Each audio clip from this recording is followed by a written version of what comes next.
Bueno, profesora Laura Strin, buenas tardes.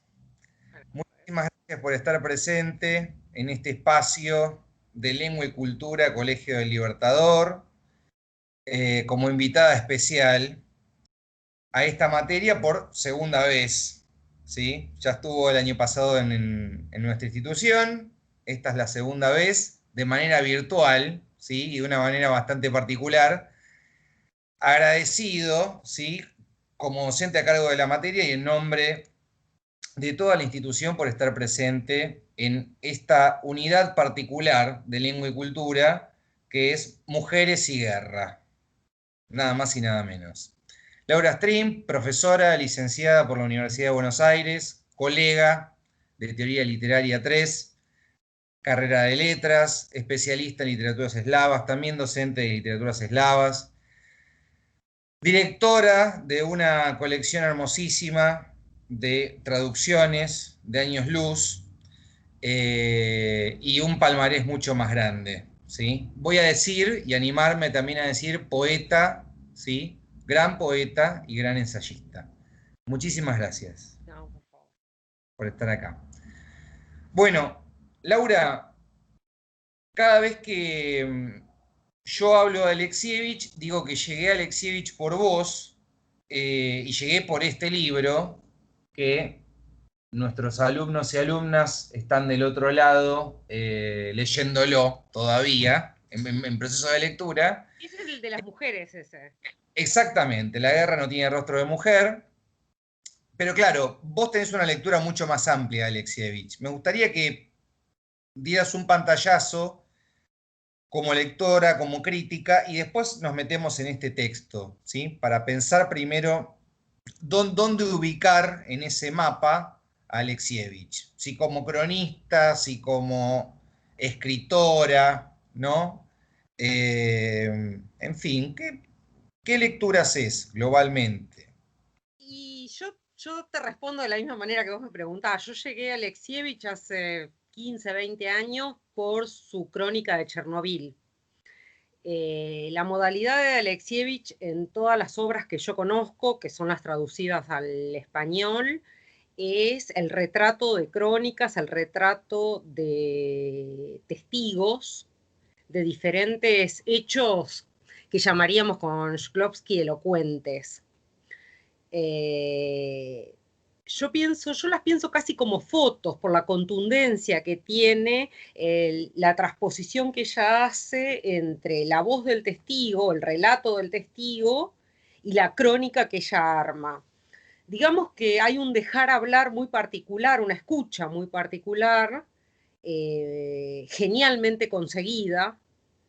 Eh, a mí se me aparece siempre esa idea que alguna vez me dijeron que es muy difícil escuchar, es muy fácil hablar y es muy difícil escuchar.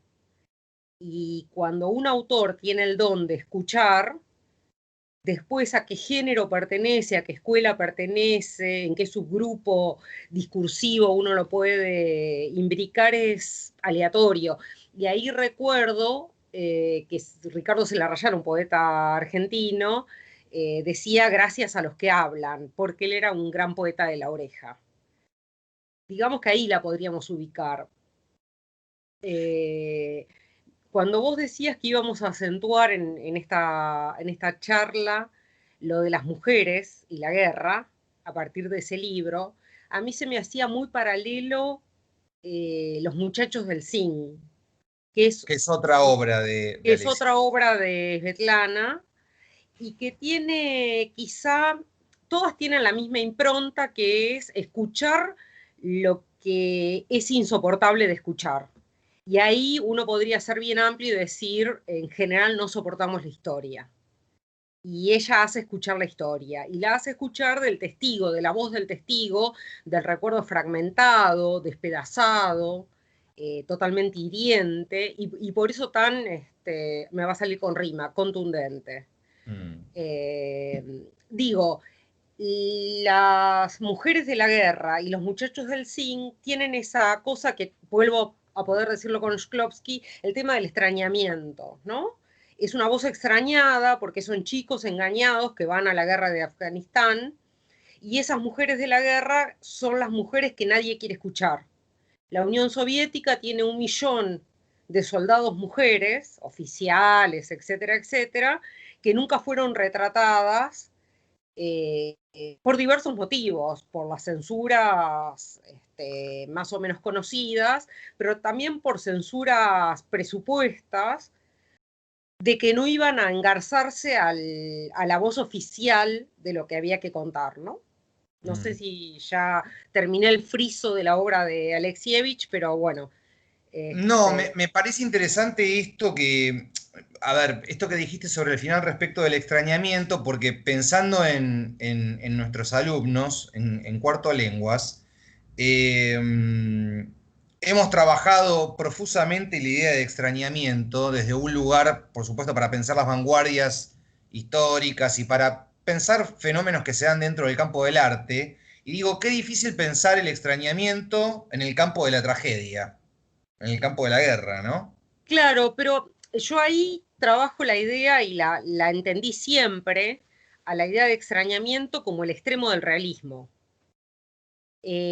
A mí la imagen que se me aparecía durante muchos años era la película de Buñuel, creo que era El perro andaluz, que era, digamos, desde dónde está la cámara, desde la altura de un perro. Claro. Y ahí, digamos, el extrañamiento, lo que yo resaltaba era el realismo, porque era verdaderamente el punto de vista de un perro. Digo, si uno puede recordar que Saussure dice, en la lengua no son más que puntos de vista.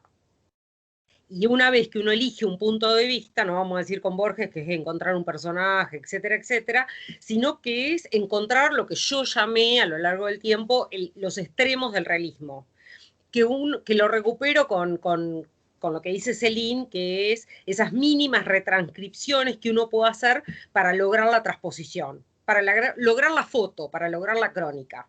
Ok. Eh, Desarrollá un poco esto de la transposición, porque es un concepto que vos utilizás seguido y que está bueno para poder pensarlo en este tipo de escritura, este tipo de registro. y sería algo así como el pasaje, el montaje, la yuxtaposición. Si yo tomo a otra autora rusa, a Svetayeva, diría lo concomitante, digamos. También podría ser, bueno, si uno toma la filosofía de Kierkegaard, uno podría decir lo desesperante.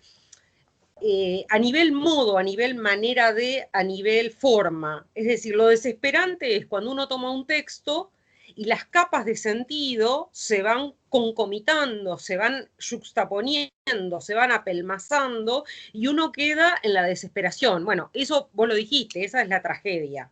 Mm. Y esa es la tragedia de poder pasar, poder contar lo real, según creo yo hace la literatura, digamos. Y ahí tenés, digamos, hoy recuperaba una frase de Jorge Panesi que decía, bueno, la literatura es el mejor archivo, que tiene que ver con la que nos decía Nicolás Rosa de hay muchos discursos, el mejor discurso es el literario.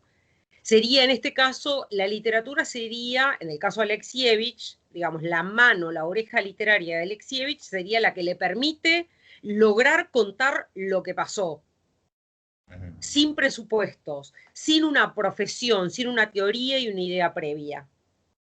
¿Vos creés que en esta obra particularmente, y en su obra en general, pensemos la obra como texto en el sentido amplio, hay una especie de entrecrucijada entre lo ficcional, la ficcionalización y la transposición, o la transposición incluye los efectos de ficcionalización, los diálogos, las entrevistas, ¿sí? O sea, los momentos en los cuales no está Alexievich, ¿sí?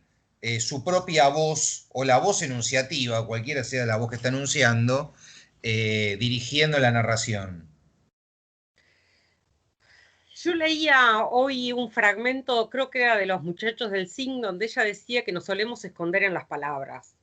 Mm. Y a mí me interesan las palabras para poder decirme y escuchar, no para escondernos. Me parece que el término ficción, entiendo que vos lo estás usando como un magma o un campo de procedimientos o de herramientas, etcétera, etcétera, quedan englobados en, en la genialidad de un autor, en la mano de un autor, en el hacer de un autor. queda todo en ese, digamos, no hay una ficción y por otro lado un testigo que habla, o no hay un modo ahí. Yo, digamos, a la ficción le llamaría la idea previa, le llamaría la teoría previa, lo que Murray llama la profesionalización, ¿no?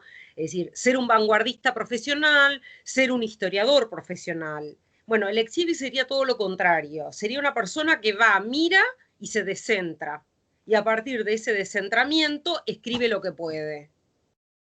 Bien, sería como una historia minúscula dentro de, o muchas historias minúsculas dentro de una historia mayúscula.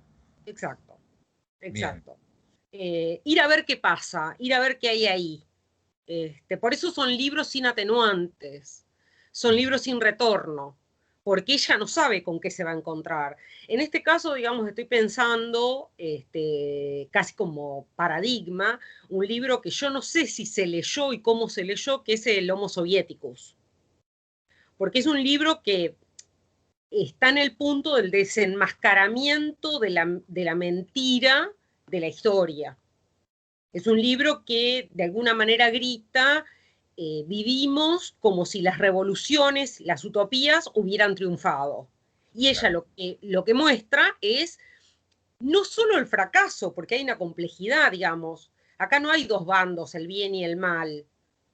Acá es la complejidad de no poder desentrañar si es éxito o fracaso.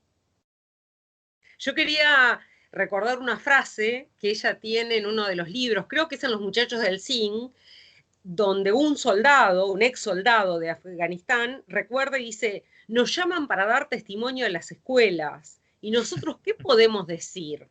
Y ahí me acordaba, en un libro que se editó acá de un sobreviviente de Auschwitz, de Jack Fuchs, que se llama Los dilemas de la memoria, y justamente el punto está en dilemas, ¿no? ¿Te acordás cuando Nicolás nos decía el dilema, el trilema, esa juxtaposición de problemas, ¿no? Mm. Entonces Jack Fuchs dice, yo, yo voy, cuento, muestro, pero la verdad es que yo no sé si logro algo. Y ahí está el punto de la inutilidad íncita, diríamos, de todo esto. Claro, porque yo pensaba ahí para poder hilar, digamos, para poder hacer un puentecito, contar la guerra, ¿no? Y contar la guerra siendo mujer. Digo esto porque en el último tiempo te estuviste dando seminarios en la Universidad de Buenos Aires respecto de la guerra, ¿no? Entonces, bueno, ahí creo que hay una doble valencia. Contar la guerra y contar la guerra siendo mujer. Digamos, ¿qué lecturas es de ambos fenómenos que están yuxtapuestos también, ¿no? Mira, me parece que lo que yo vi de, más allá de que y, digamos, la mujer cobró un lugar, etcétera, etcétera, me parece que Alexievich viene de antes y por eso no llegó, digamos. Decir que viene de antes es como decir que viene del futuro, en el sentido de que ella no está ni reivindicando ni postulando ningún tipo de variante feminista, sino que lo que está diciendo es, vamos a los recovecos, vamos a las cuevas donde la historia puede estar todavía en carne viva. Es decir, en los chicos engañados, en los soldados de 18 años engañados que están durante 9 años en Afganistán y que pierden la guerra, y que se llaman los muchachos del zinc porque lo que ve Alexievich son los helicópteros y los aviones que bajan los féretros de zinc para cargar los cadáveres. Es decir, Alexievich va a los lugares donde la historia parece que tiene miedo de ir. Ahí cuando digo historia estoy pensando en la institución, Claro. ¿no? En la institución del discurso, etcétera, etcétera. La mujer para ella en ese libro es un reservorio de lo que no se dijo de la guerra. Y la doble valencia de la que vos hablabas sería una doble censura o una múltiple censura, arbitrada por la censura institucional, la censura de género, etcétera, etcétera, etcétera, digamos. Pero no hay una reivindicación de la mujer como una potencia que dice algo desde una coyuntura particular o desde un lugar particular, sino los lugares desde donde todavía vive la guerra. Por eso, digamos, es interesante pensar en la idea de la guerra como un continuo, donde la paz serían pequeños momentos. Y por eso la Unión Soviética o Rusia sería una de esas naciones que muestran el continuo de la guerra. Ella en un momento dice, bueno, ¿por qué yo voy a estos lugares de los que todo el mundo huye y de los que yo misma huyo? Porque cuando ella ve que un soldado se fragmenta, digamos, estalla en pedazos ante una granada, ella se desmaya. Entonces ella dice, bueno, a ver, ¿por qué me desmayé? ¿Porque había comido poco? ¿Porque soy mujer? ¿Porque soy débil? ¿O porque vi lo que en general nadie ve? Lo que todos relatan por el relato del relato, pero nadie ve. Y ella en un momento, digamos, reivindica eso de la verdad, que viene de Tolstoy. Cuando Tolstoy en La Guerra y la Paz dice, mi personaje es la verdad. Y ahí no hay una construcción discursiva con la verdad. Es evidente que se la necesita la construcción discursiva para poder vehiculizar por algún lado la verdad. Pero no hay una propuesta, no hay un proyecto de armar con determinadas metonimias, metáforas, figuras, bueno, la verdad, digamos. Acá es como que la imagen, la retórica, te llueve, se te cae encima.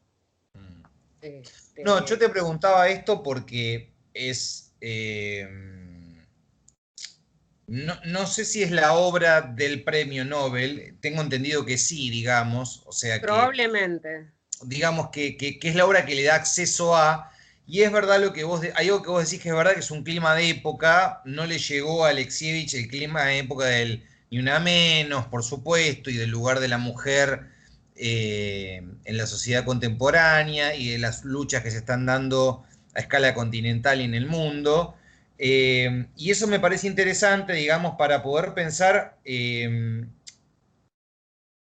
una obra entonces denuncialista, más allá, ¿sí?, de que no haga foco en el lugar de la mujer como un lugar que hay que rescatar, que hay que defender, ¿sí?, desde el cual hay que atrincherarse. Sigue No, siendo... ella en todo caso la denuncia, sí, es una obra denuncialista, obviamente, forma literal está denotado eso, pero es la denuncia de la censura. Los chicos de la guerra sufren un juicio, como sufren las Flores del Mal durante 15 años, donde ella dice, yo quise protegerlos y los puse como anónimos a los personajes. Y ahora Claro. esos personajes, esos soldaditos, me hacen el juicio, las madres de los chicos muertos me hacen el juicio por haberlos anonimizado. Yo creo que es la denuncia de una escritora que en una larga saga de escritores rusos se pensó como triunfante cuando eran los que perdieron. Es decir, Rusia fue la vencedora de la Segunda Guerra Mundial junto a los aliados, pero en realidad lo que vivió fue un fracaso por las muertes que se llevaron a cabo, por los instrumentos con que se llevó a cabo ese frente y por la connivencia que hubo entre, bueno, voy a decir algo obvio, entre Rusia y Alemania, ¿no? En la Segunda Guerra. Yo pensaba en una escena que a mí no quiero decir que me torturó, pero que cuando empecé a trabajar sobre el Gulag y sobre los campos de concentración, a partir de las crónicas del cine, digamos, de la Shoah, etcétera, etcétera, supe que desde los campos de concentración salían fotos que iban a Estados Unidos y fotos que iban a Roma, al papado, ¿no? Y esas fotos no consiguieron que los aliados bombardeen ni los campos de concentración ni las vías del tren que llevaban a los deportados. Es decir, es una denuncia de los que fracasaron eternamente y siguen fracasando, porque de hecho se le están haciendo juicios a esa obra, a la obra de Alexievich.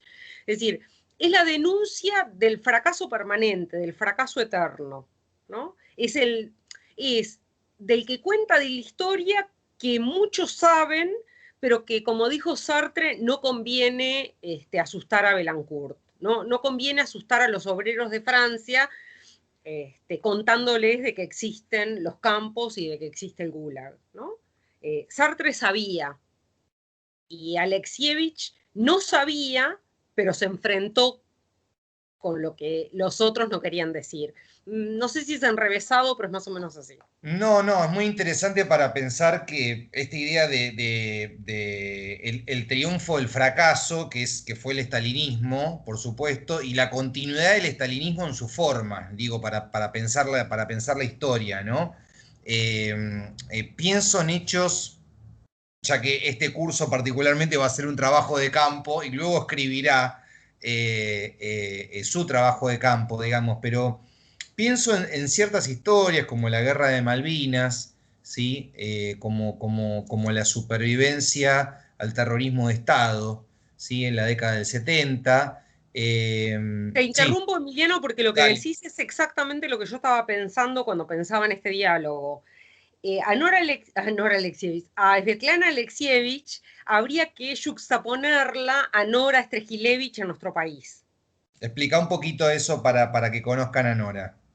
Nora Strejilevich, Una sola muerte numerosa, que es su relato de su desaparición y la desaparición de su hermano, está online, así que se puede consultar. Vos comentalo Años con los anteriores lo hemos chicos. compartido, lo vamos a volver a compartir. Sí, sí. Bueno, digamos, en lo que la posición de Nora es totalmente diferenciada, porque son voces propias las que va juxtaponiendo Nora, pero hay algo del orden de lo diferente, de lo distinto. En Nora hay un aliado en la escritura de la guerra de la dictadura, que es una cierta alegría. Es mi modo de verlo, digamos. En el relato de Nora hay canciones infantiles, por ejemplo. Recuerdos, retazos de canciones infantiles. ¿Y qué dicen ahora las canciones infantiles? ¿Qué dicen esas canciones que, bueno, sabemos a quién están dirigidas, etcétera, etcétera?